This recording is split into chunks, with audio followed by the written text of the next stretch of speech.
So I am Aditi Pal. I am from AIMS Nagpur. My NEET rank was 4067 and I am from Gaya, Bihar. In the last session, we completed till short answer type questions, and now we are going to discuss the long answer questions. So the first question is, what structural and functional attributes must a cell have to be called a living cell? So in this question, we are being asked that what structural and functional attributes must a cell have to be called a living cell. तो structural attributes means structural attributes का मतलब है कि structure cell का कैसा होना चाहिए, and functional means उसके functions क्या क्या उसके पास होना चाहिए ताकि उसको हम living कह सकें. तो in the structure, first of all, the cell should have four things. The cell should have a cell membrane. Cell membrane के अंदर it should have cytoplasm, which when present inside the cell is called protoplasm. उसके बाद उसके अंदर cell organelles होने चाहिए, and finally genetic material होना चाहिए. Cell membrane इसीलिए why do we need a cell membrane? तो all the things should not enter inside the cell and all the things should not go outside the cell.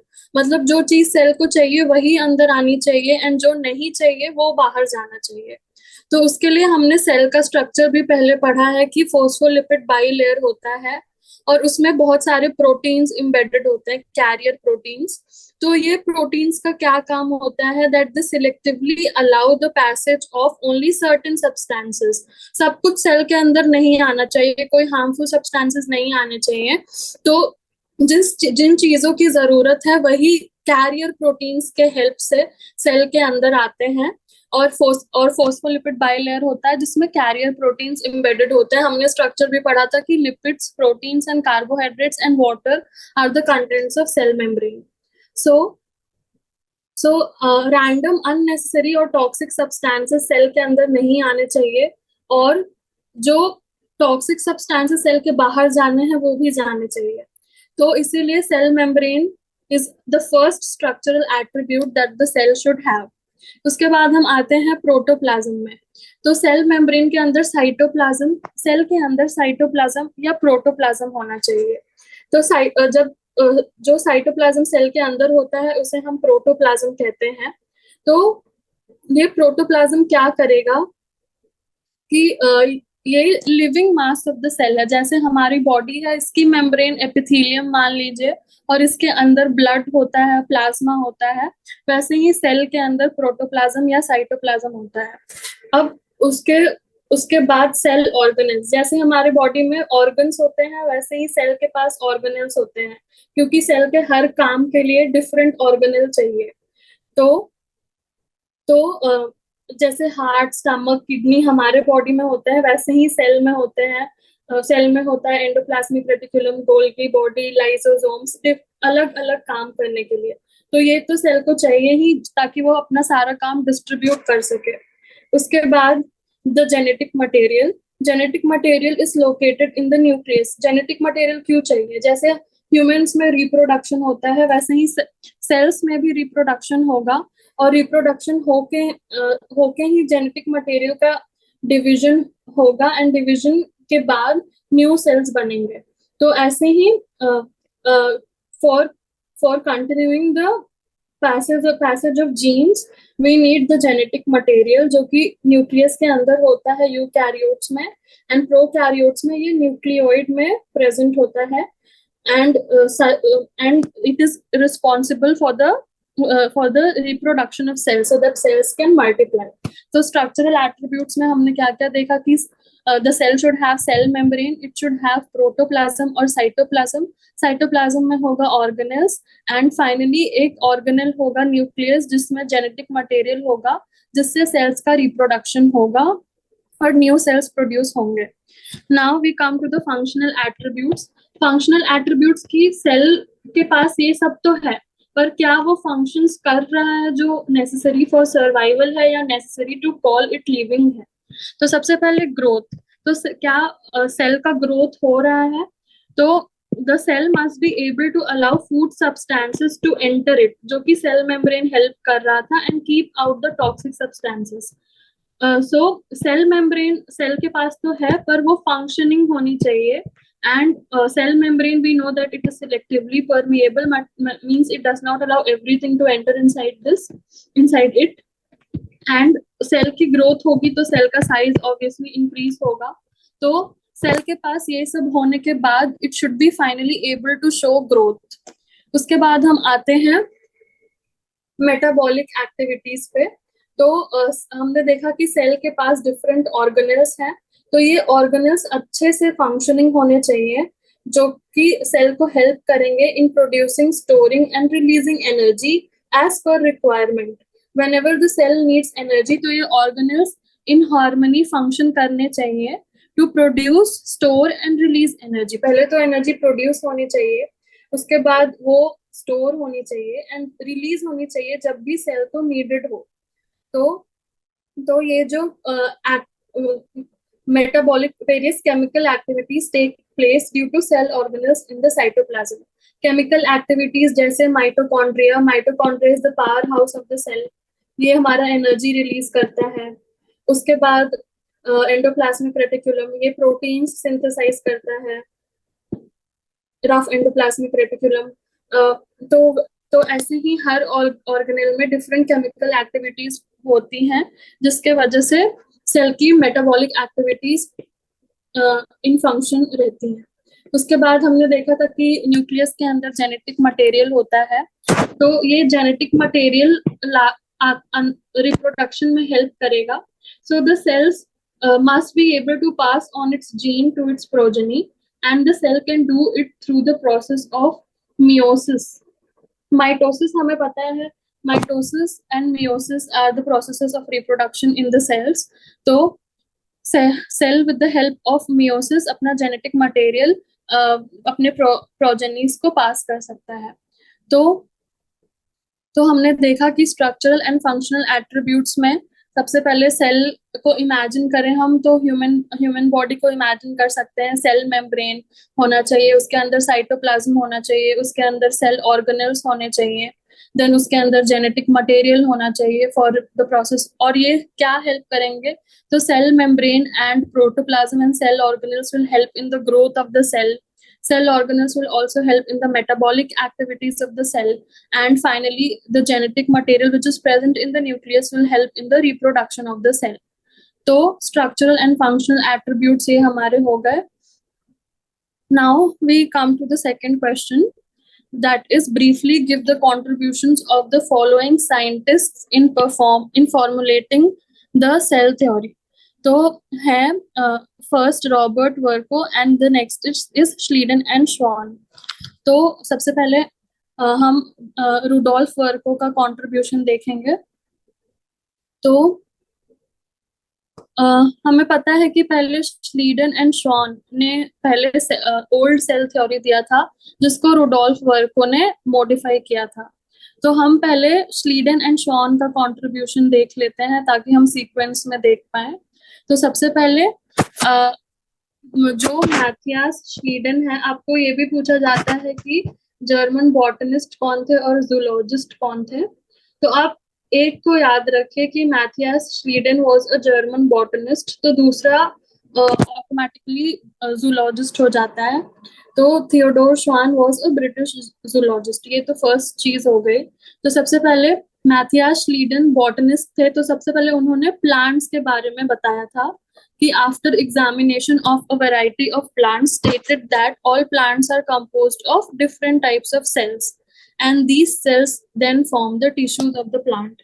तो Matthias Schleiden जो एक German botanist थे, उन्होंने plant cells को examine किया और उन्होंने बताया कि plant cells are composed of different types of plants are composed of different types of cells, and these cells, जब cells साथ में मिलते हैं तो एक टिश्यू का फॉर्मेशन होता है.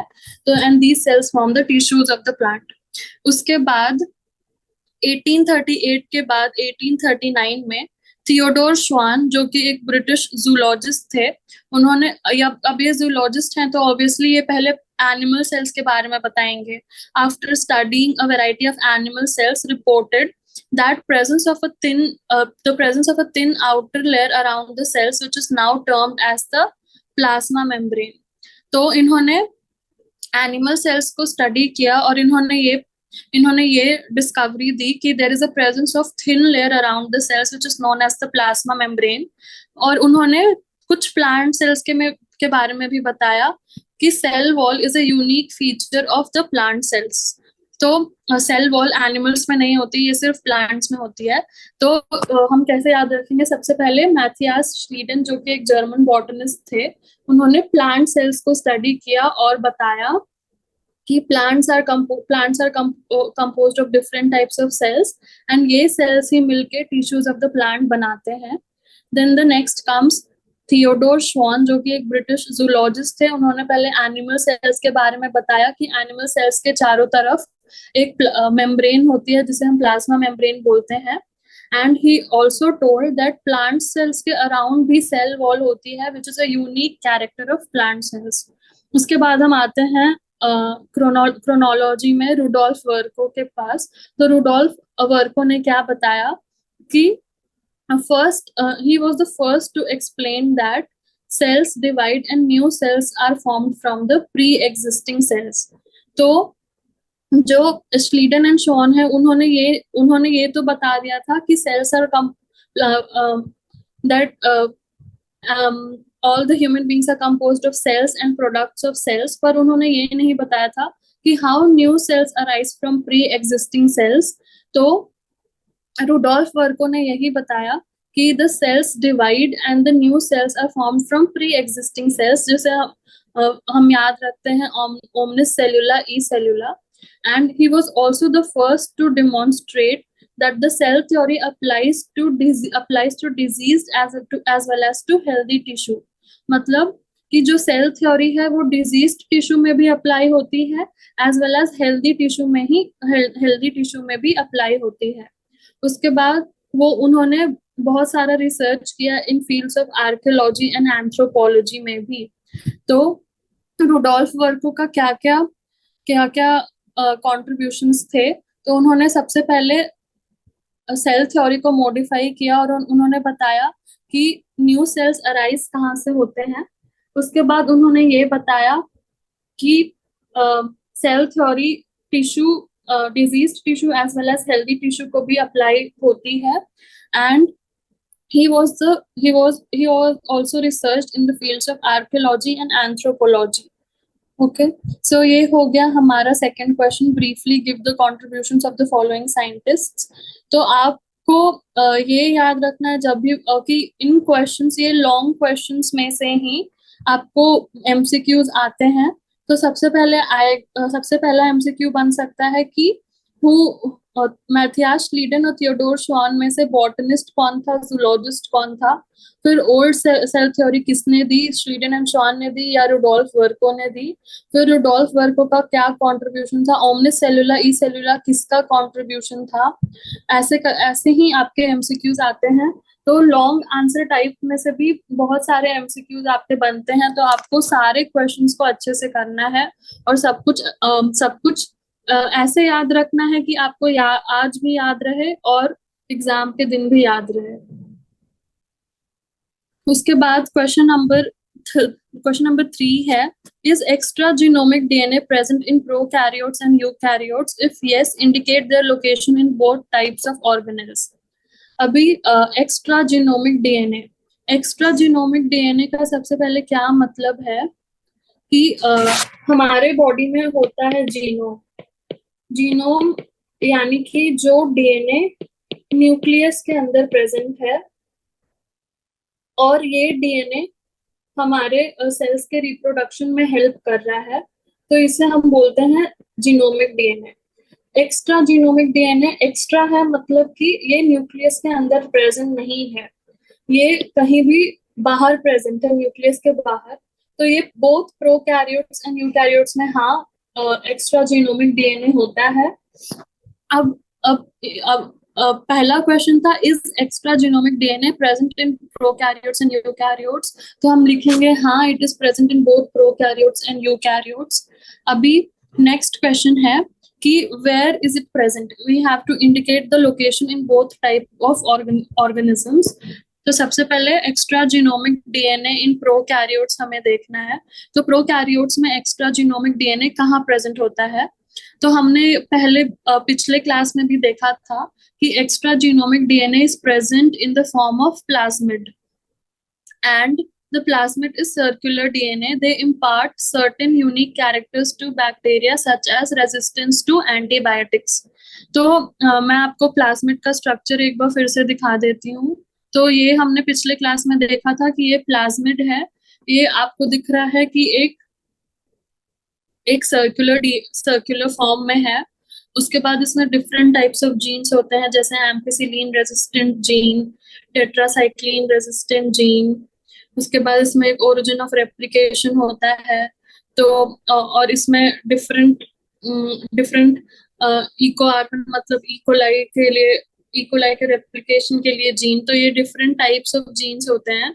तो और इस प्लाज्मिड का नाम है PBR322। प्लाज्मिड के नाम का भी नॉमेनक्लेचर होता है, वो हम बाद में पढ़ेंगे। तो हम देख सकते हैं कि इसमें एक ओरिजिन ऑफ रेप्लिकेशन है, मतलब ये खुद रेप्लिकेट कर सकता है, ऑटोनोमसली रेप्लिकेट कर सकता है। इसके रेप्लिकेशन में न्यूक्लियस का कोई रोल नहीं है। तो ये हो गया हमारा extra genomic DNA in the case of prokaryotes.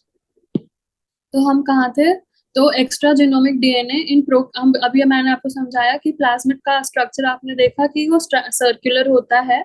Unique characteristics to the bacteria वो प्रोवाइड करता है, जैसे हमने जीन्स देखा, tetracycline resistant gene, ampicillin resistant gene. तो ये प्लाज्मिड उस बैक्टीरिया को टेट्रासाइक्लिन से एंड एम्पिसिलिन से रेजिस्टेंट होने में हेल्प करेगा। अब हम आते हैं extra genomic DNA in eukaryotes. अभी यूकैरियोट्स यानी हमारे अंदर सेल्स में एक्स्ट्रा जीनोमिक डीएनए होता है। हमेशा एक क्वेश्चन आता है कि न्यूक्लियस को छोड़ के कौन से दो ऑर्गेनेल्स हैं जिसमें डीएनए प्रेजेंट होता है? तो वो होता है माइटोकॉन्ड्रिया एंड प्लास्टिड्स। और ये भी याद रखना है कि eukaryotes, mitochondria and plasmids, okay. उसके बाद because of the presence of DNA, mitochondria and plastids have self replication capabilities. ये ऑब्वियस सी बात है कि अगर उसमें डीएनए है तो वो खुद से रेप्लिकेट कर सकते हैं। तो माइटोकॉन्ड्रिया एंड प्लास्टिड्स जो है वो सेल तो रेप्लिकेट करेगी ही, पर इसके अंदर माइटोकॉन्ड्रिया एंड प्लास्टिड्स भी खुद से रेप्लिकेट कर सकते हैं, और ये न्यूक्लियस के कंट्रोल में नहीं है। और हमने पहले भी देखा था कि प्लाज्मिड भी ऑटोनोमस है। वैसे ही बिकॉज ऑफ अब जो भी खुद से डिसीजन लेता है उसे हम सेमी ऑटोनोमस कहते हैं। तो because of self replication autonomous कहते हैं। Because of self replication capabilities, these cell organelles are called semi autonomous organelles. Semi autonomous क्यों? क्योंकि ये सेल के अंदर तो प्रेजेंट है, तो सेल के साथ भी इनको रेप्लिकेट करना पड़ेगा, लेकिन ये खुद भी कर सकते हैं। लेकिन प्लाज्मिड का क्या है कि प्लाज्मिड प्रोकैरियोट्स और यूकैरियोट्स का जो रिप्रोडक्शन है वो बिल्कुल डिफरेंट होता है। तो प्लाज्मिड कैन रेप्लिकेट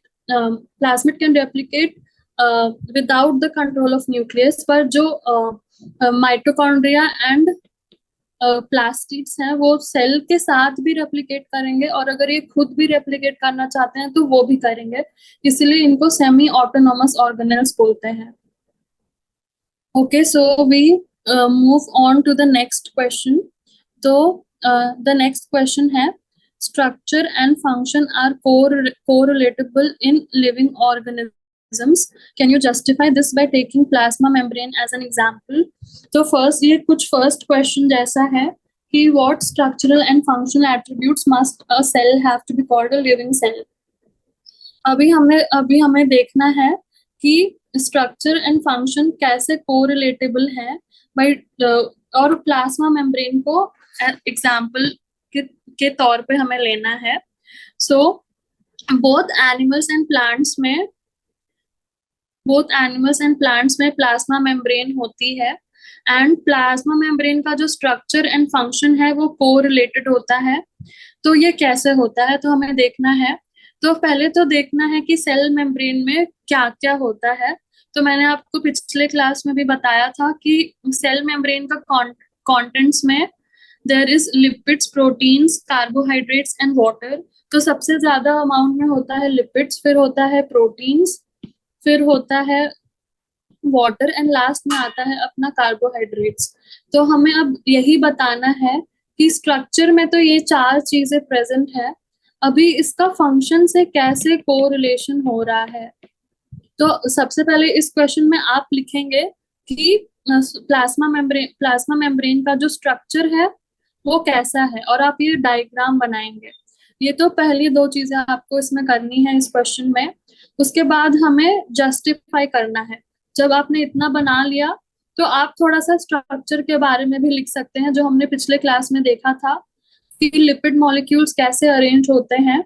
तो हाइड्रोफिलिक हेड्स बाहर की तरफ होते हैं क्योंकि ये वाटर लविंग है, एंड हाइड्रोफोबिक टेल्स अंदर की तरफ होते हैं क्योंकि ये वाटर रिपेलिंग है. तो water loving polar hydrophobic heads बाहर की तरफ, and non polar water repelling hydrophobic tails towards inside. और इसके बाद ये स्ट्रक्चर बनाने के बाद आपको बीच में प्रोटीन मॉलिक्यूल्स को दिखाना है कि ये बीच में एम्बेडेड होते हैं, और सबसे ऊपर ओलिगोसैकेराइड्स के फॉर्म में कार्बोहाइड्रेट्स को दिखाना है. तो सबसे पहले हमारा स्ट्रक्चर बन गया. अब हम डिस्क्राइब करेंगे कि कैसे फंक्शन के साथ ये कोरिलेटेड होगा. तो सबसे पहले हम a cell membrane consists of proteins, lipids and carbohydrates. वो मैंने आपको दिखा दिया अभी. तो प्रोटीन कंपोनेंट क्या होता है. प्रोटीन कंपोनेंट मान लीजिए कि ये लिपिड्स हैं, तो प्रोटीन्स ट्रांस मेम्ब्रेन प्रोटीन्स की तरह अरेंज होते हैं. तो ये क्या करते हैं, ये act as solute channels allowing the flow of minerals, hormones and cellular information from one organelle to another or from one cell to another. अभी जो ये प्रोटीन कंपोनेंट है वो मेम्ब्रेन में एज सॉल्यूट चैनल्स प्रेजेंट होगा. मतलब trans membrane के में प्रोटीन्स प्रेजेंट होंगे और ये चैनल्स की तरह एक्ट करेंगे, ताकि जो मिनरल्स रिक्वायर्ड हैं या जो हॉर्मोन्स रिक्वायर्ड हैं या जो सेल्यूलर इंफॉर्मेशन या तो one organelle to another organelle हमें भेजना है, या फिर one cell to another cell भेजना है, उसमें ये प्रोटीन कंपोनेंट जो है वो सॉल्यूट चैनल्स की तरह एक्ट करेगा. उसके बाद in case of plants where minerals are absorbed actively from the soil, the plasma membrane possesses proteinaceous carrier. तो ये सेम चीज लिखी हुई है कि जैसे आप बहुत सारे एग्जांपल्स दे सकते हैं, क्योंकि हर सेल मेम्ब्रेन में प्रोटीन्स तो प्रेजेंट होते ही हैं. सो हमें पता है कि प्लांट्स में सॉइल से मिनरल्स एब्जॉर्ब होते हैं, तो उसमें जो प्लाज्मा मेम्ब्रेन है उसमें प्रोटीनेशियस कैरियर्स होते हैं जो कि हेल्प करते हैं इन एब्जॉर्बिंग द रिक्वायर्ड मिनरल्स. उसके बाद हम आते हैं कि ये oligosaccharides that is the carbohydrates. तो ओलिगोसैकेराइड्स में what do they do? तो हमने पढ़ा था कि ओलिगोसैकेराइड्स जो है वो सबसे ऊपर प्रेजेंट होते हैं, एंड वो एक्ट करते हैं as recognition centres, and they help in recognizing foreign entities before allowing them entry into the cell. तो जो ये ओलिगोसैकेराइड्स हैं ये रिकॉग्निशन सेंटर्स है, मतलब हर सेल में ओलिगोसैकेराइड्स डिफरेंट होंगे ताकि हर सेल को हम रिकॉग्नाइज कर सके. जैसे कि ये आरबीसी है, ये डब्ल्यूबीसी है, तो हर सेल के रिकॉग्निशन के लिए ओलिगोसैकेराइड्स डिफरेंट होते हैं. तो बेसिकली जो हम टाइपिंग ऑफ सेल्स करते हैं, टाइपिंग यानी कि रिकॉग्निशन ऑफ सेल्स का जो प्रोसेस होता है उसमें ये ओलिगोसैकेराइड्स हेल्प करते हैं। उसके बाद हम आते हैं कि लिपिड कंपोनेंट। तो लिपिड्स का मैंने आपको बताया था कि hydrophilic polar head towards outside and hydrophobic tails towards inside. तो ये लिपिड्स जो है ये प्रोवाइड करते हैं फ्लूइडिटी टू द मेम्ब्रेन। ठीक है, तो फ्लूइड, जो मेम्ब्रेन अगर फ्लूइड होगी तो आसानी से सब्सटेंसेस का मूवमेंट इन एंड आउट होगा, और वैसे ही ये सेल को भी फ्लूइडिटी प्रोवाइड करेगी ताकि सेल्स के आउटसाइड ऐसे हार्ड कवरिंग नहीं होनी चाहिए ताकि कोई मॉलिक्यूल्स अंदर ना आ सके और टॉक्सिक सब्सटेंसेस बाहर ना जा सके। उसके बाद ग्लाइकोकैलिक्स जो कि प्रेजेंट होता है सेल मेम्ब्रेन में, मोस्टली इन प्रोकैरियोट्स में, वो also helps in cellular attachment. तो हमने देख लिया कि in animals and plants plasma membrane structure and function are correlated. तो ये कैसे होगा, तो हमें सबसे पहले structure of the plasma membrane समझाना है कि प्लाज्मा मेम्ब्रेन में एक्चुअली होता क्या क्या है। Then after we explain the structure, like what is present in the structure, तभी हम एक एक करके उसके हर कंपोनेंट का फंक्शन बता सकते हैं, तभी एज अ होल जो प्लाज्मा मेम्ब्रेन है वो फंक्शन कर पाएगी। तो हमने देखा कि सबसे पहले हमें प्लाज्मा मेम्ब्रेन को एक्सप्लेन करना है, प्लाज्मा मेम्ब्रेन का स्ट्रक्चर बनाना है। सबसे पहले प्लाज्मा मेम्ब्रेन का स्ट्रक्चर बनाना है, उसके कंपोनेंट्स लिखने हैं। कंपोनेंट्स लिखने के बाद कंपोनेंट्स का हर एक कंपोनेंट का फंक्शन एक्सप्लेन करना है, और हर एक कंपोनेंट मिलके ही पूरे प्लाज्मा मेम्ब्रेन का फंक्शन पे कंट्रीब्यूट करेगा, जो प्लाज्मा मेम्ब्रेन का फाइनल फंक्शन होगा। तो ऐसे हमने इस क्वेश्चन को अच्छे से कर लिया। तो आपको हमेशा जहां पे भी आप स्ट्रक्चर बना सके तो आप कोशिश करिए कि आपको जितना भी उसके स्ट्रक्चर के बारे में याद हो वो आप बना के आए।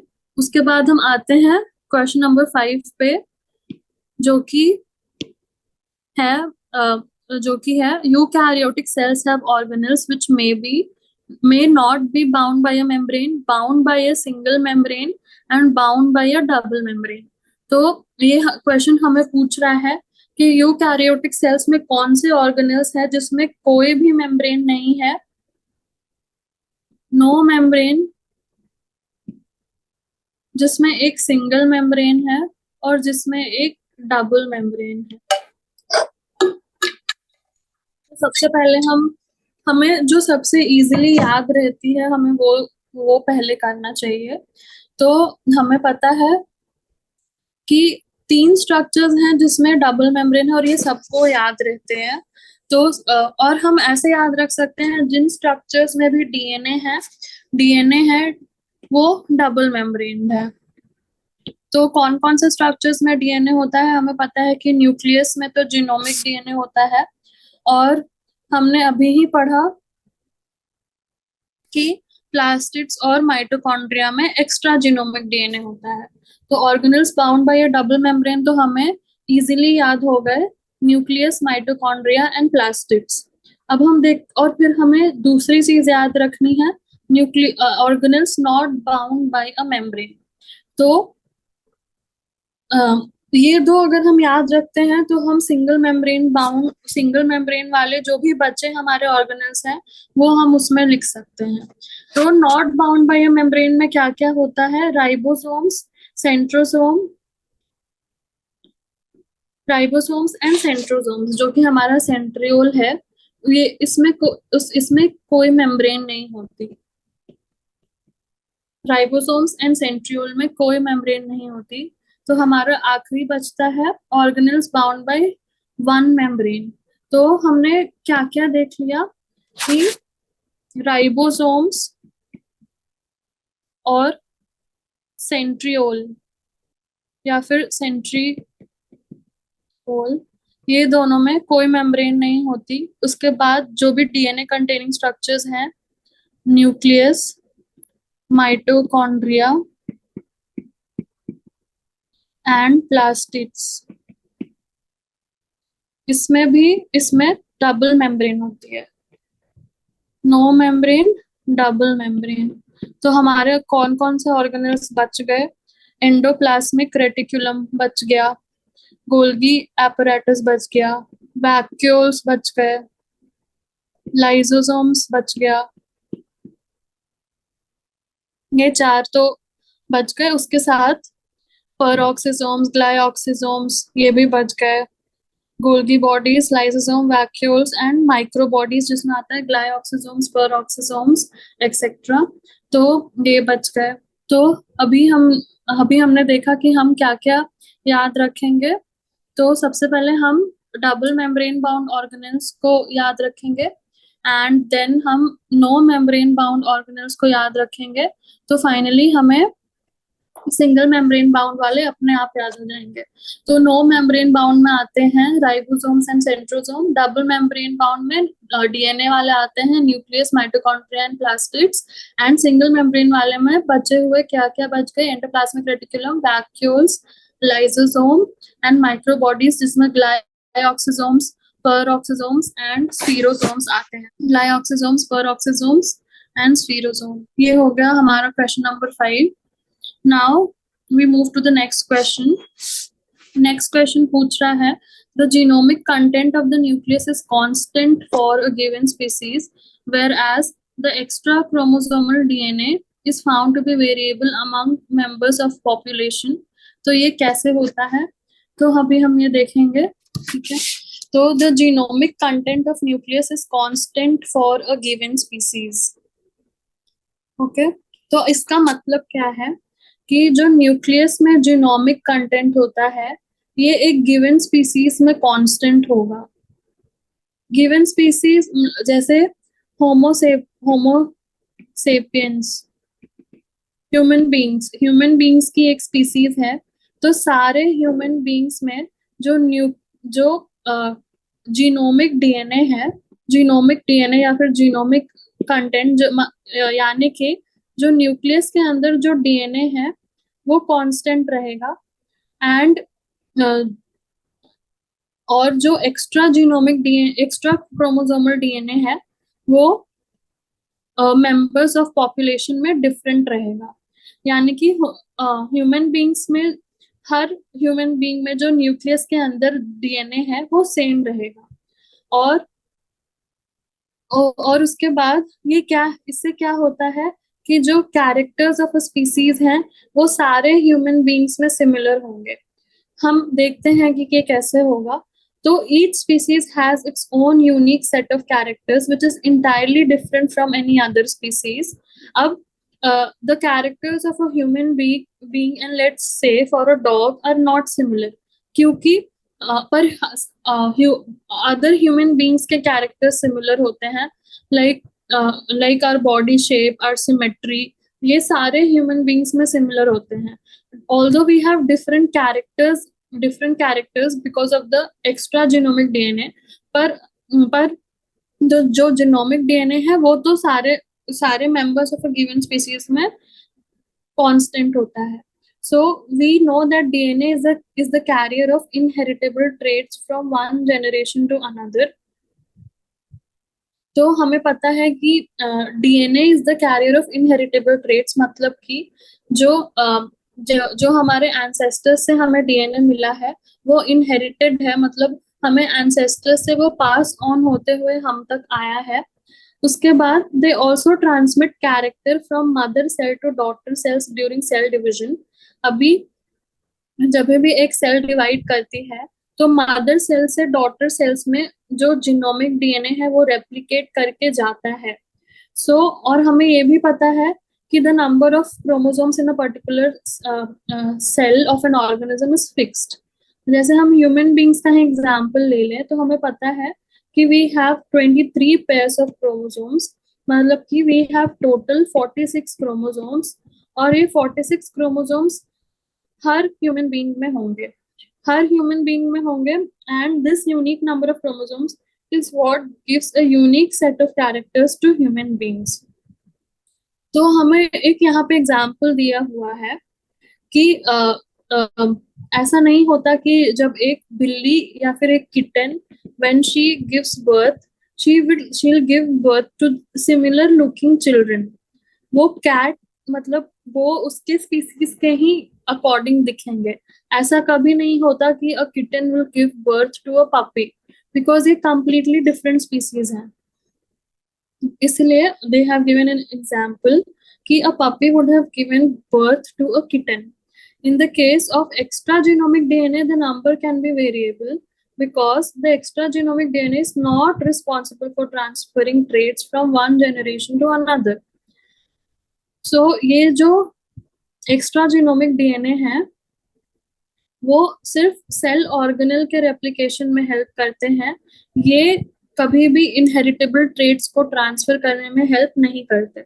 उसके बाद thus the genomic content of the nucleus is always constant for a given species, but extra genomic DNA is variable among members of the same population. तो हमने क्या समझा कि हर ह्यूमन बीइंग के न्यूक्लियस में 46 क्रोमोसोम्स या फिर 23 पेयर्स ऑफ क्रोमोसोम्स होते हैं. 23 पेयर्स यानी कि 46 क्रोमोसोम्स, और ये सारे ह्यूमन बीइंग्स में कांस्टेंट होता है जो न्यूक्लियस के अंदर डीएनए है. अभी एक्स्ट्रा जीनोमिक डीएनए जो है, एक्स्ट्रा क्रोमोसोमल डीएनए, वो different members of the population में डिफरेंट हो सकता है, पर कभी भी members of the same species में जीनोमिक डीएनए डिफरेंट नहीं होगा. जैसे कि हम इसमें जैसे कि मैंने एग्जांपल में भी दिया कि कभी भी a cat will not give birth to a puppy. एक किटन कभी भी किसी कुत्ते के बच्चे को जन्म नहीं देगी. एक डॉग ही will give birth to puppies. So वैसे ही हमने देखा कि इनहेरिटेबल कैरेक्टर्स जो हैं ये न्यूक्लियस में प्रेजेंट होते हैं, एंड इसको हम genomic content of the nucleus बोलते हैं.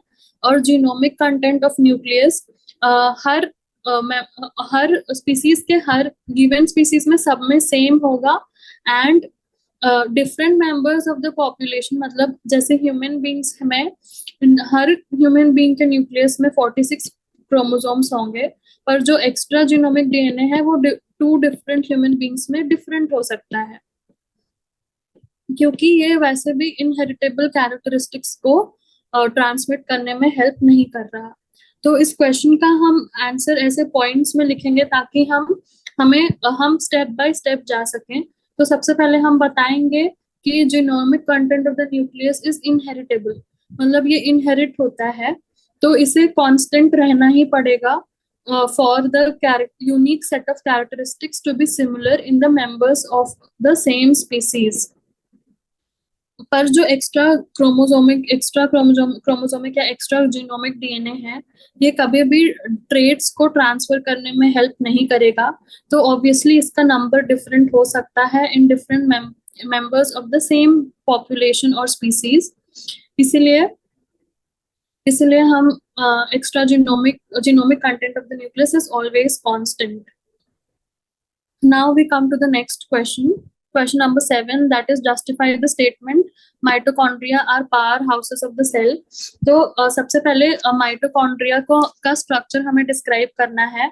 तो हमें पता है कि माइटोकॉन्ड्रिया डबल मेम्ब्रेन बाउंड होता है, एंड इसमें आउटर मेम्ब्रेन होती है एक, और एक इनर मेम्ब्रेन होती है, और inner membrane is folded in the form of infoldings, और इसे हम क्रिस्टा बोलते हैं. और क्रिस्टा और जो आउटर मेम्ब्रेन और इनर मेम्ब्रेन है उसके बीच में एक स्पेस है जिसे हम इंटर मेम्ब्रेन स्पेस बोलते हैं, और इसके अंदर मैट्रिक्स है. तो mitochondria is a sausage shaped और cylindrical structure having a diameter of 0.2 to 1 micron and a length 1 to 4.1 micron. तो आप रफली याद रख सकते हैं diameter of 1 micron and length of 1 to 4 micron. तो माइटोकॉन्ड्रिया जो है डबल मेम्ब्रेन बाउंड स्ट्रक्चर है with outer membrane and inner membrane, dividing it's lumen distinctly into 2 aqueous compartments. Outer membrane और इनर मेम्ब्रेन के बीच का एक कंपार्टमेंट और एक क्रिस्टा, दोनों क्रिस्टास के बीच का compartment. The inner compartment is called matrix and the outer forming infoldings is called crista towards the matrix. ठीक है, तो जो 2 कंपार्टमेंट्स हो गए हमारे, मैंने आपको बताया कि आउटर मेम्ब्रेन है और inner membrane is folded in the forms of infoldings called as crista.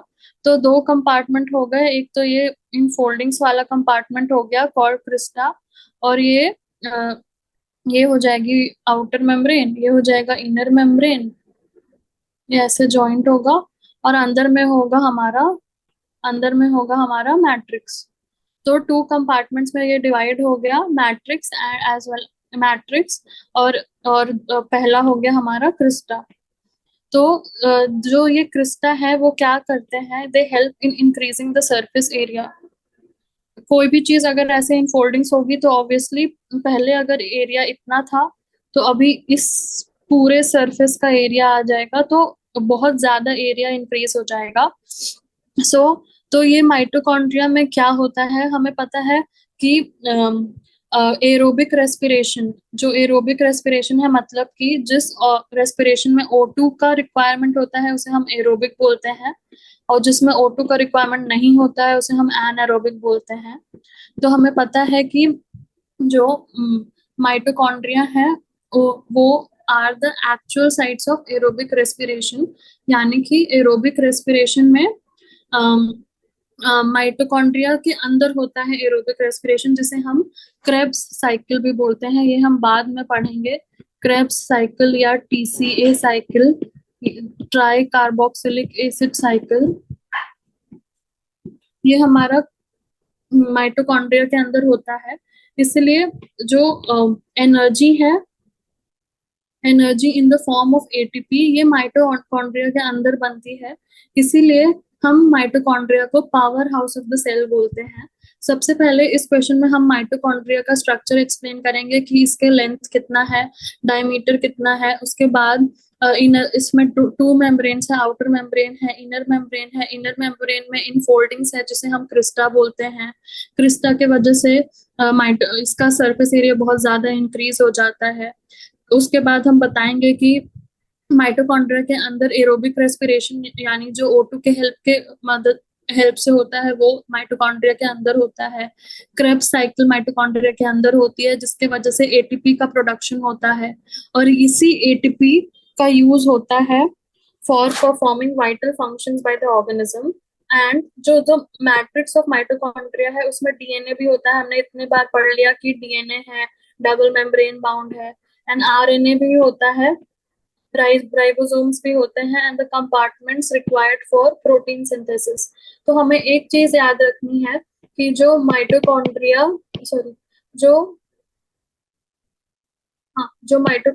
है और जो प्लास्टिड्स है वो दोनों में राइबोसोम्स होते हैं, पर ये यूकैरियोटिक ऑर्गेनेल्स हैं, और इसमें जो राइबोसोम्स होते हैं वो 70S होते हैं, सिर्फ ये दोनों ऑर्गेनेल्स में। और पर जो साइटोप्लाज्म में राइबोसोम्स होते हैं वो 80S होते हैं in eukaryotes. So in eukaryotes the ribosomes are 80S, but in mitochondria and plastids the ribosomes are 70S like the prokaryotes. जैसे प्रोकैरियोट्स में 70S राइबोसोम्स होते हैं, वैसे ही यूकैरियोट्स में माइटोकॉन्ड्रिया एंड प्लास्टिड्स में 70S राइबोसोम्स होते हैं। So the ATP generated in the mitochondria is used for performing vital functions by the organelle. तो पावर हाउस में बेसिकली क्या होता है कि एनर्जी, ये कहना चाहता है कि सेल के अंदर एनर्जी कहाँ से आई, पावर कहाँ से आई, ATP कहाँ से आया, तो माइटोकॉन्ड्रिया से हमारा ATP आता है, और ये ATP वाइटल फंक्शंस में यूज होता है। उसके बाद हम आते हैं क्वेश्चन नंबर 8 पे। Is there a species specific or region specific type of plastid, and how does one distinguish one from another? So plastids जो हैं, हाँ, सबसे पहले हम लिखेंगे plastids are species specific and are usually found in all plant cells, and plastids are classified as follows. तो हमें सबसे पहले लिखना है yes there is species specific or region specific type of plastids, and how will we distinguish one from another?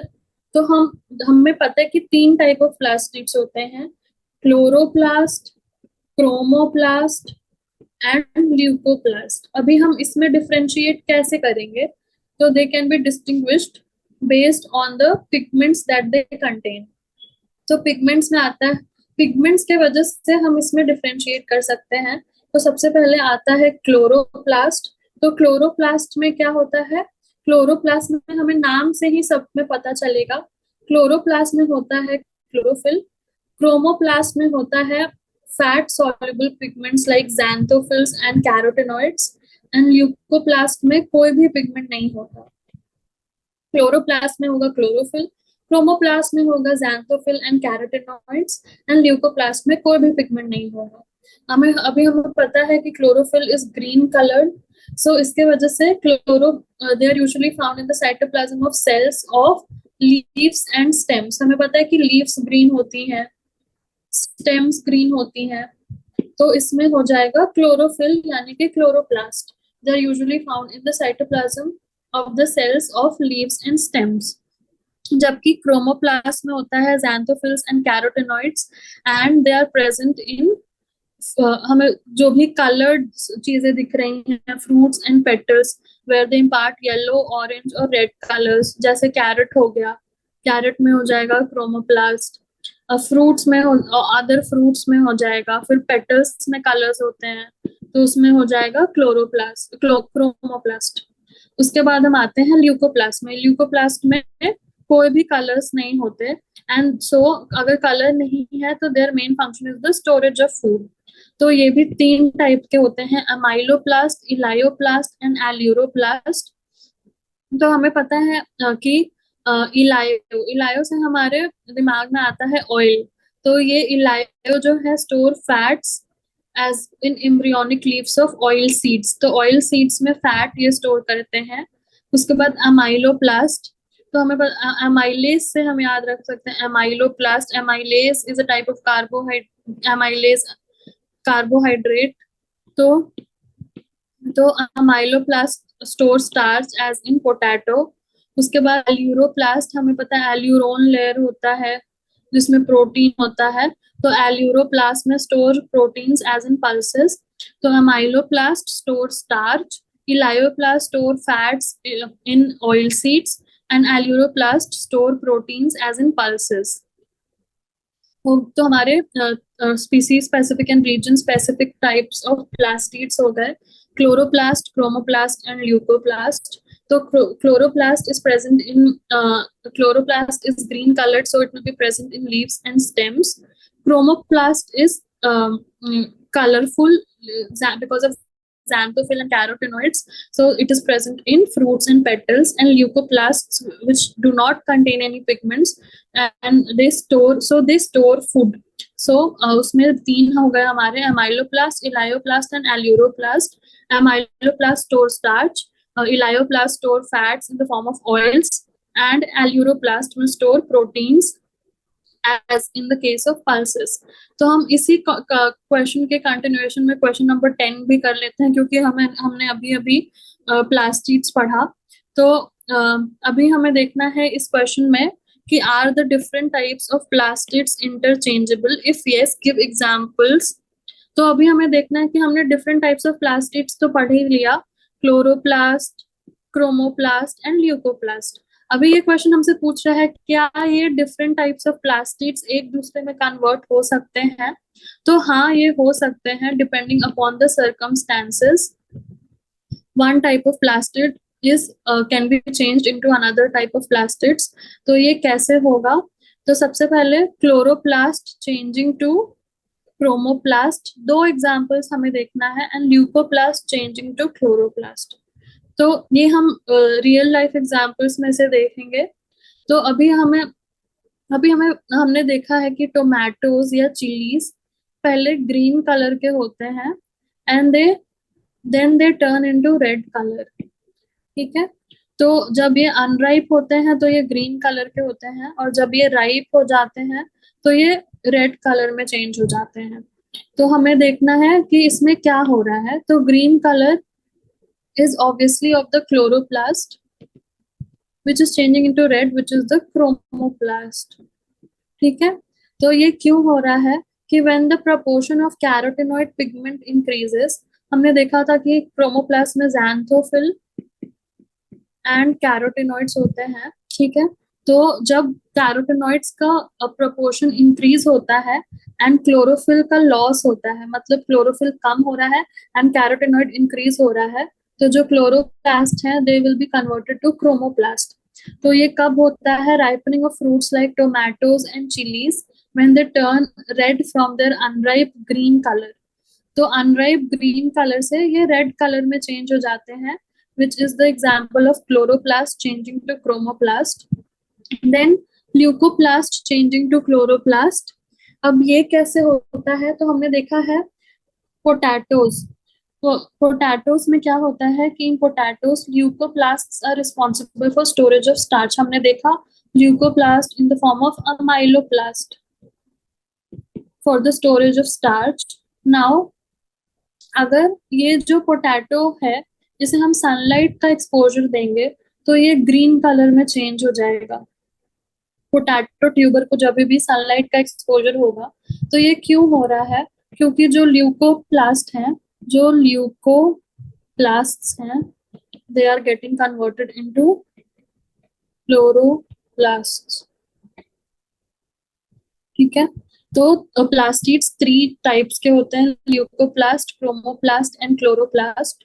तो जो leucoplast है वो कलरलेस है, क्रोमोप्लास्ट है वो ग्रीन कलर्ड है, एंड क्रोमोप्लास्ट है वो डिफरेंट कलर्स के हैं, एंड क्लोरोप्लास्ट ग्रीन कलर्ड है।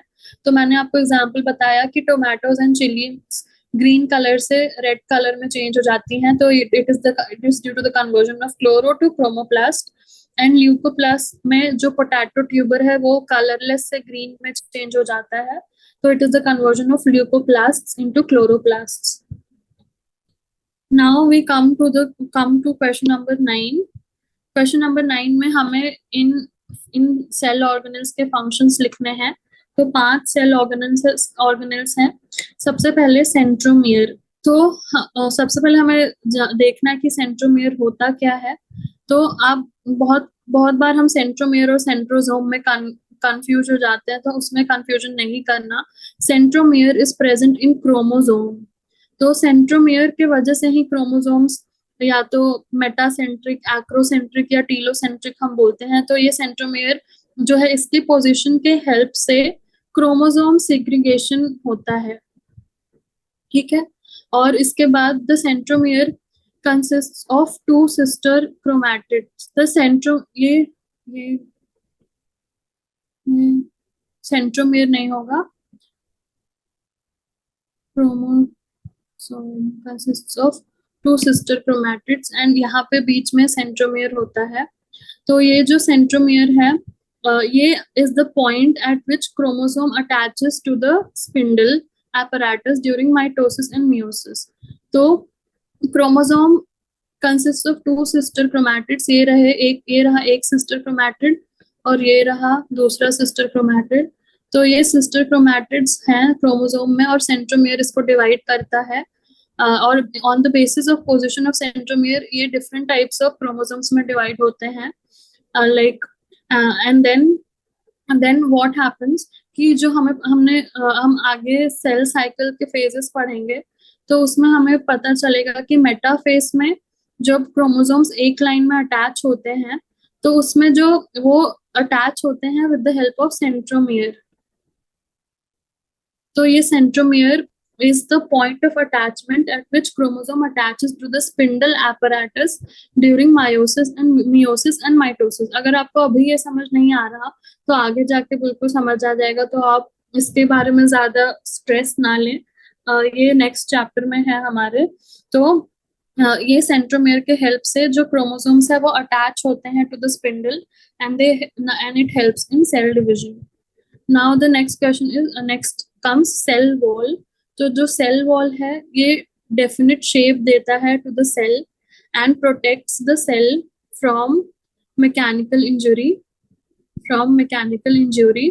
and infections. It also helps cell to cell interaction and acts as a barrier for undesirable macromolecules। तो हमें पता है कि सेल वॉल एनिमल सेल्स में नहीं होती, सिर्फ प्लांट सेल्स में होती है। तो ये क्या करेगा, ये सेल को एक डिफिनेट शेप देगा एंड बेसिकली सेल को प्रोटेक्ट करेगा from mechanical injury and infections. हम देख रहे थे कि cell membrane is acts as a semi-permeable membrane to allow the entry of things and exit of things. जबकि cell wall, it will give a definite shape to the cell and it will protect it from mechanical injury, and it will also help in cell to cell interaction and acts as a barrier for macromolecules. तो ये हो गया हमारा cell wall का function. Now we come to the smooth endoplasmic reticulum. तो सबसे पहले मैंने आपको पिछले क्लास में बताया था स्मूथ एंड रफ. तो जहां पे भी राइबोसोम्स प्रेजेंट होंगे वो हो जाएगा रफ एंडोप्लाज्मिक रेटिकुलम, और जहां पे राइबोसोम्स प्रेजेंट नहीं होंगे वो हो जाएगा स्मूथ एंडोप्लाज्मिक रेटिकुलम. अगर राइबोसोम्स नहीं है तो it will help in the synthesis of lipids and metabolism of carbohydrates and regulation of calcium concentration, drug detoxification and attachment of receptor on cell membrane proteins. ये तो smooth endoplasmic सबसे पहले आपको lipids याद रखने हैं in the synthesis of lipids and metabolism of carbohydrates, and ये calcium concentration के रेगुलेशन में भी बहुत हेल्प करता है. Then drug detoxification. Drug detoxification पे हमेशा क्वेश्चन आता है कि कौन सा organelle helps in drug detoxification. तो आपको याद रखना है smooth endoplasmic reticulum, smooth endoplasmic reticulum, smooth endoplasmic reticulum. आप अभी ही याद कर लीजिए ताकि आप कभी ना भूलें. तो smooth endoplasmic reticulum helps in the synthesis of lipids, metabolism of carbohydrates, drug detoxification and regulation of calcium concentration. और उसके बाद इसमें ग्लूकोज 6 फॉस्फेटेज एंजाइम भी होता है एंड जो कि हेल्प करता है इन ग्लूकोज. तो आपको इतना याद रखने की जरूरत नहीं है, आप बस ये याद रखिए कि ये ग्लूकोज मेटाबॉलिज्म में भी हेल्प करता है. ग्लूकोज इज बेसिकली कार्बोहाइड्रेट्स, तो ये दोनों सेम चीजें हो गई. तो जो स्मूथ एंडोप्लाज्मिक रेटिकुलम है, it helps in the synthesis of lipids, metabolism of carbohydrates that is glucose, and regulation of calcium concentration. और मैंने आपको जो सबसे इंपॉर्टेंट पॉइंट बताया ड्रग डिटॉक्सिफिकेशन, इसमें ये हेल्प करता है, and attachment of receptor on cell membrane proteins. तो ये हो गया हमारे functions of smooth endoplasmic reticulum. Then comes the Golgi apparatus. आपको इस क्वेश्चन में सबसे पहले ये सारे ऑर्गेनल्स के स्ट्रक्चर बनाने हैं. सेंट्रोमियर का मैंने आपको बताया. सेल वॉल तो आपको बस प्लांट सेल बना के उसके चारों तरफ एक वॉल बनाना है. देन उसके बाद स्मूथ एंडोप्लाज्मिक रेटिकुलम का स्ट्रक्चर विदाउट राइबोसोम्स होगा. Then comes the Golgi apparatus. हमें पता है गोल्गी apparatus का ऐसे एक कॉनकेव एंड और एक कॉन्वेक्स एंड होता है. तो ये इसका स्ट्रक्चर हमें ऐसे बनाना है. तो गोल्गी apparatus क्या करता है? तो Golgi apparatus is an important site for the formation of glycoproteins and glycolipids. तो glycosylation of proteins and glycosylation of lipids यहाँ होता है to form glycolipids and glycoproteins. और हमें पता है कि ये glycoprotein and glycolipids cell membrane के स्ट्रक्चर में भी हेल्प करते हैं. It is also Golgi apparatus animals में तो सेल मेम्ब्रेन के फॉर्मेशन में हेल्प करेगा by forming glycoproteins and glycolipids, and in plants में ये सेल वॉल के मटेरियल के सिंथेसिस में हेल्प करेगा. And then it also helps in the formation of cell plate during cell division. तो हम आगे जाके सेल डिवीजन जब पढ़ेंगे तो हमें बहुत सारी नई चीजें समझ में आएंगी जो अभी समझ में नहीं आ रही हैं. तो आप बिल्कुल भी चिंता मत करिएगा, ये सब आपको बाद में समझ आ जाएगा. सो गोल्गी apparatus का क्या क्या काम है? तो सबसे पहले ग्लाइकोप्रोटीन्स एंड ग्लाइकोलिपिड्स के सिंथेसिस में हेल्प करेगा, एंड ये ग्लाइकोप्रोटीन्स एंड ग्लाइकोलिपिड्स ही सेल मेम्ब्रेन को फॉर्म करने में हेल्प करेंगे in case of animals. And in plants it helps in the formation of cell wall, and the last function was it helps in the formation of cell plate during cell division. उसके बाद हम आते हैं centrioles पे. तो पिछले class में मैंने आपको सेंट्रियोल्स का स्ट्रक्चर बताया था. तो जो सेंट्रियोल्स हैं, they help in forming the basal body of cilia and flagella and spindle fibers that give rise to spindle apparatus during cell division in animal cells. So जो सेंट्रियोल्स होते हैं, पहले तो सबसे पहला उनका फंक्शन है कि they form the basal body of cilia and flagella. ये तो आप सबसे पहले याद रखना कि सीलिया एंड फ्लैजेला का जो बेसल बॉडी होता है उसका स्ट्रक्चर बनाने में सेंट्रियोल्स हेल्प करते हैं. नाउ अगेन सेल डिवीजन की बात आती है, तो सेल डिवीजन में एक स्पिंडल एपरेटस होता है और उसके स्पिंडल फाइबर्स होते हैं। तो स्पिंडल फाइबर्स जो हैं वो स्पिंडल एपरेटस और स्पिंडल फाइबर्स वो सेंट्रियोल्स के हेल्प से फॉर्म होते हैं। और ये spindle apparatus and spindle fibres they help in cell division in animal sales.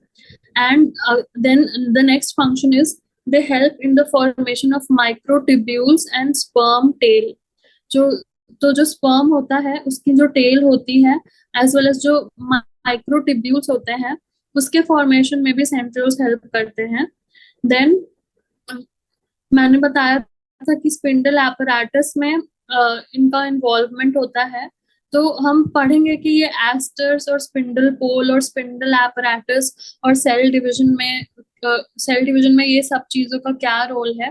पर हमें अभी के लिए इतना याद रखना है कि centrioles will help in cell division by forming the spindle apparatus and spindle fibres.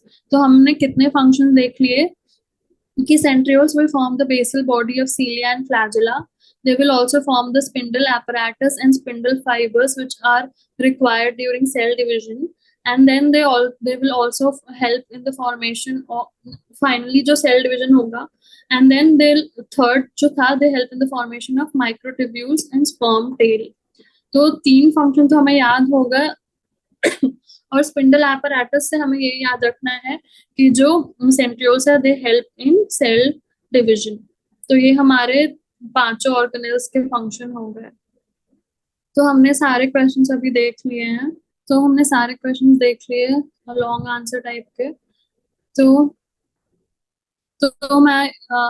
मैं बोल रही थी कि आपको लॉन्ग आंसर टाइप भी अच्छे से करने हैं क्योंकि इस लॉन्ग आंसर टाइप क्वेश्चंस में से आपके बहुत सारे एमसीक्यू बनेंगे और आपको हर एक लाइन को अच्छे से पढ़ना है और हर एक चीज आपको ऐसे याद रखनी है जैसे मैंने आपको बताया था। Matthias Schleiden is a German botanist. तो आप कुछ भी जैसे आप गोल्गी बॉडी याद रखते हैं जीबी से, आप जर्मन बॉटनिस्ट याद रख सकते हैं। तो आप ऐसे MSGB से भी याद रखेंगे तो आपको हमेशा याद रखेगा कि Matthias Schleiden was a German botanist. तो आपको हम याद रहेगा कि थियोडोर श्वान बॉटनिस्ट तो नहीं है। तो आप ऐसे क्वेश्चंस के आंसर्स भी जब लिखेंगे तो आप इसके हिसाब से लिख सकते हैं। क्योंकि आपने बॉटनिस्ट लिखा तो आप पहले प्लांट सेल्स के बारे में लिख सकते हैं, जूलॉजिस्ट लिखा तो आप एनिमल सेल्स के बारे में लिखेंगे ऑब्वियसली। उसके बाद रूडोल्फ वर्को के बारे में मैंने आपको बताया।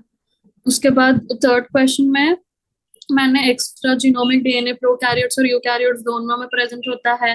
प्रोकैरियोट्स में प्लास्टिड के फॉर्म में प्रेजेंट होता है, यूकैरियोट्स में माइटोकॉन्ड्रिया और प्रोकैरियोट्स में प्लाज्मिड के फॉर्म में प्रेजेंट होता है एंड यूकैरियोट्स में माइटोकॉन्ड्रिया एंड प्लास्टिड्स में होता है।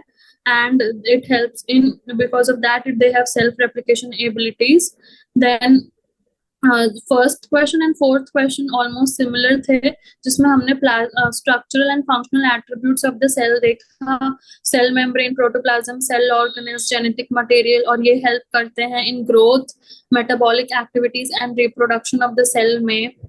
उसके बाद हमने देखा कि structure and function are correlatable in living organisms. तो स्ट्रक्चर और फंक्शन हमने प्लाज्मा मेम्ब्रेन का बताया कि इसका स्ट्रक्चर कैसा है। Lipids, carbohydrates and proteins and water present है प्लाज्मा मेम्ब्रेन में। और हर एक कंपोनेंट का एक्चुअली क्या फंक्शन है प्लाज्मा मेम्ब्रेन में, जो कि प्लाज्मा मेम्ब्रेन को एज अ होल उसके फंक्शंस करने में हेल्प करता है। तो हमने देखा कि lipids are arranged in bilayer, वो फ्लूइडिटी प्रोवाइड करते हैं।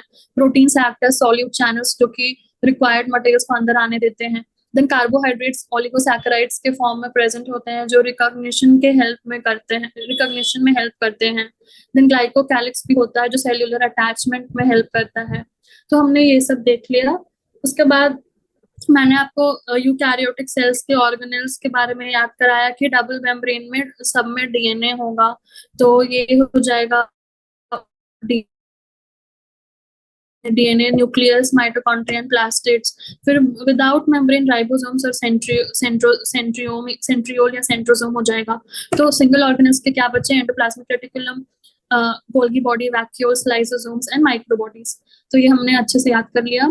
फिर मैंने आपको जीनोमिक और एक्स्ट्रा क्रोमोसोमल डीएनए का बताया कि genomic DNA will be constant in a particular species. जैसे ह्यूमन बींग्स में 46 क्रोमोसोम्स सब में होंगे, पर ऐसा हो सकता है कि एक ह्यूमन बींग और दूसरे ह्यूमन बींग में एक्स्ट्रा क्रोमोसोमल डीएनए का अमाउंट डिफरेंट हो, क्योंकि जो जीनोमिक डीएनए है वो ही इनहेरिटेड होता है आर एंसेस्टर्स से, और ये सब में सेम होगा, दैट इज 23 पेयर्स या 46 chromosomes. Then we discussed about mitochondria कि माइटोकॉन्ड्रिया की 2 मेम्ब्रेन्स होती हैं, इनर मेम्ब्रेन क्रिस्टा के फॉर्म में इनफोल्डेड होती है, और माइटोकॉन्ड्रिया के अंदर क्रेब्स साइकिल होता है, एरोबिक रेस्पिरेशन होता है। क्रेब्स साइकिल की वजह से एटीपी रिलीज होता है। एटीपी जो रिलीज होता है वो वाइटल फंक्शंस में हेल्प करता है सेल के। तो ये हमने माइटोकॉन्ड्रिया के बारे में देख लिया। उसके बाद हम आते हैं प्लास्टिड्स का, कि प्लास्टिड्स को स्पीसीज स्पेसिफिक या रीजन स्पेसिफिक होते हैं, और ये कैसे हम डिस्टिंग्विश करेंगे, तो बेस्ड ऑन देयर पिगमेंट्स। तो क्लोरोफिल हो गया, ज़ैंथोफिल एंड कैरोटिनॉइड हो गया, एंड ल्यूकोप्लास्ट में कोई पिगमेंट नहीं होता। तो क्लोरोफिल कहाँ प्रेजेंट हो, क्लोरोप्लास्ट प्रेजेंट होगा लीव्स एंड स्टेम्स में, क्रोमोप्लास्ट प्रेजेंट होगा इन पेटल्स में, फ्रूट्स में, जो भी कलर्ड पार्ट्स होंगे प्लांट के वहां पे क्रोमोप्लास्ट होगा। ल्यूकोप्लास्ट कलरलेस में होगा, अगर कलरलेस है तो ये स्टोरेज ऑफ फूड में हेल्प करेगा। Amyloplast, elaioplast and aleuroplast. Amyloplast will be present in potato में स्टार्च के फॉर्म में स्टोर करेगा। इलायोप्लास्ट ऑयल स्टोर करेगा in oil seeds, and aleuroplast will store proteins as in pulses. उसके बाद हमने डिफरेंट ऑर्गेनल्स का फंक्शन देखा। Centromere divides the, it helps in chromosomal segregation. उसके बाद ये हेल्प करता है स्पिंडल एपैरेटस में क्रोमोसोम के अटैचमेंट में। देन सेल वॉल जो है वो डेफिनेट शेप प्रोवाइड करता है। स्मूथ एंडोप्लाज्मिक रेटिकुलम लिपिड्स के सिंथेसिस में, and most important drug detoxification, metabolism of carbohydrates that is glucose में हेल्प करता है। देन गोल्गी एपैरेटस क्या करता है, तो गोल्गी एपैरेटस जो है ग्लाइकोप्रोटीन एंड ग्लाइकोलिपिड्स के सिंथेसिस में हेल्प करता है, and also it also is involved in the formation of cell plate. Then the last is centrioles. Centrioles help form the basal body of cilia and flagella, help in cell division, help in forming spindle apparatus. Then हमने plastids के interchangeability को देखा कि chloroplast chromoplast में convert होते हैं। Then leucoplast will be converted into chloroplast. जैसे कि पोटैटो ट्यूबर अगर सनलाइट से एक्सपोज्ड होगा तो वो क्लोरोप्लास्ट में कन्वर्ट हो जाएगा। वैसे ही जब टोमेटोज एंड चिलीज का राइपनिंग होता है तो वो ग्रीन से रेड में कन्वर्ट हो जाते हैं। तो chloroplast is changing into chromoplast, and then potatoes में leucoplast are changing to chloroplast. तो ये हमने और सारे क्वेश्चंस का मैंने आपको अच्छे से करवा दिया और रिवाइज भी करवा दिया। तो आप हर क्वेश्चन को अच्छे से करिएगा।